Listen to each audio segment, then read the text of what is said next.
یہ شعر، یہ مصرع، یہ غزل، اس کی ردیف. اچھا مجھے یاد ہے کہ ہمارے ایک سینئر شاعر تھے اور ان کو تھوڑا سا ذہنی جب خلل پذیری ہوئی تو انہوں نے ایک ردیف رکھی، چھو لیا. اور اس کا ایک شعر تھا کہ وہ قریب آیا تو وہ سارا کا سارا چھو لیا. یوں ہوا میں نے بھی اس کو، یوں ہوا میں نے، خیر وہ ایسا تھا کہ سارے کا ساتھ چھو لیا. اور اس غزل میں پورا چھو لیے کی جو کیفیت تھی وہ بہت ہی یعنی کہ عجیب و غریب تھی، جس پر بہت زیادہ، اور وہ غزل انہوں نے مشاعرے میں پڑھی، خاصی لیدے بھی ہوئی. اور اس کے بعد تو خیر میں نے نہیں سنا کہ انہوں نے غزل پڑھی ہو وہ، لیکن وہ ایک انہوں نے ابتذال والی غزل کہی، جبکہ بہت اچھے جمالیاتی شاعر تھے.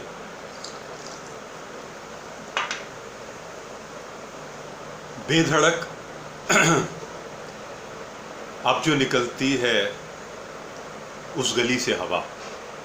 اب یہ بے دھڑک اب جو نکلتی ہے اس گلی سے ہوا، تو بظاہر تو اس مصرے میں جو ہے ٹھیک ہے، لیکن یہ بے دھڑک ہوا کا نکلنا جو ہے، یہ اگر آپ کے ذوق سلیم پر گراں گزر رہا ہے ہوا نکلنا، تو یقیناً یہ اس میں ایک ایسی ہی بات ہے.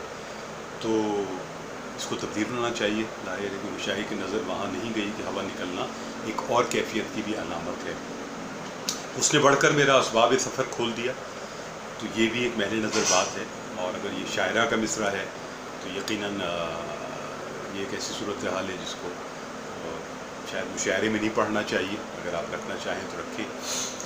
اسی طرح فیض صاحب کی ایک نظم ہے، بہت مشہور نظم ہے، اس قدر، اس کا ایک مصرع ہے کیونکہ اس قدر پیار سے ہے جانے جہاں رکھا ہے.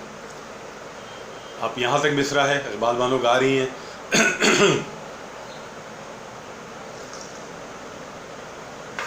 اس قدر پیار سے ہے جانے جہاں رکھا ہے. تو اس میں بھی ظاہر ہے ایک عجیب کیفیت ہے، ایک ایسی صورتحال ہے جو ضم والی کیفیت ہے. اب دوسرا مصرع، دل کے رخسار پہ اس وقت تیری یاد نے ہاتھ. تو دراصل ہاتھ جو ہے وہ پہلے مصرے میں تو ہے نہیں، اور یہاں بھی تاکید لفظی کے ساتھ بالکل آخر میں ہے. تو اس میں ظاہر ہے کہ ایک واضح ضم موجود ہے. اور چونکہ یہ اندازہ نہیں ہوا لوگوں کو بھی اور ان کو بھی، ہمارے شاعر محترم کو، تو یہ صورتحال ہے.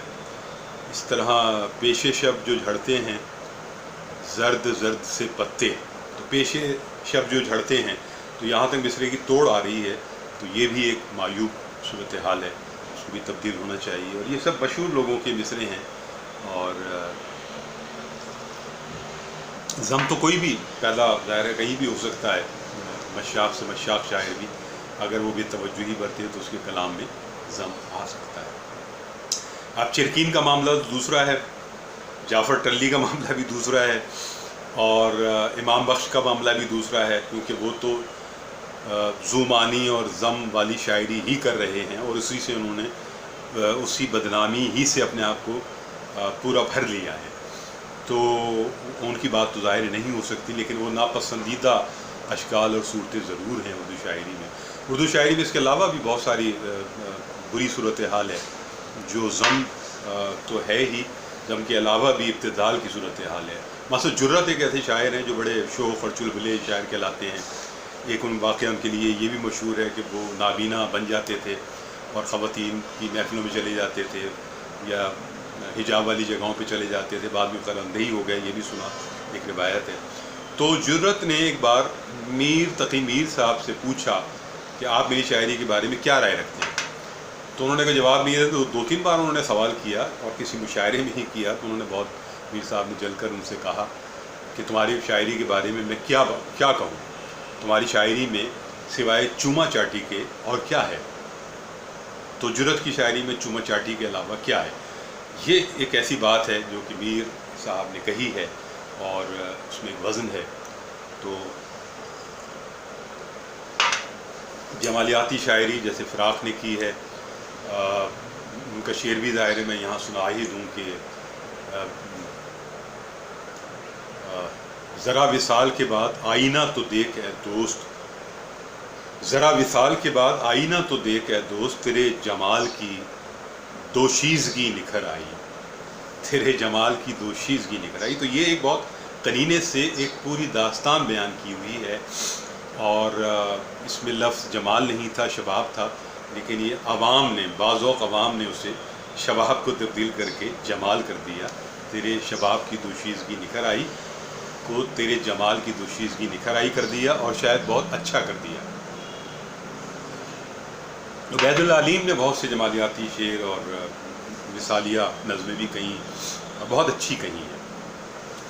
مثلا ان کا ایک چھوٹی سی 2 مصروں کی نظم ہے، حلیم ان کے رات مہتاب اور دن ہیں گلاب، رات مہتاب اور دن ہے گلاب، چھو کے سب دیکھتا ہوں اپنے خواب، چھو کے سب دیکھتا ہوں اپنے خواب۔ تو یہ ایک بہت ہی قرینے سے اور بہت ہی نزاکت سے ایک مثالیہ کیفیت کو بیان کیا گیا۔ اس طرح اور بہت سے شعراء نے بھی مثالیہ کیفیات کو، قرب کو، عشقیہ شاعری کو بہت قرینے سے استعمال کیا ہے، تو ان سے سیکھنے کی ضرورت ہے۔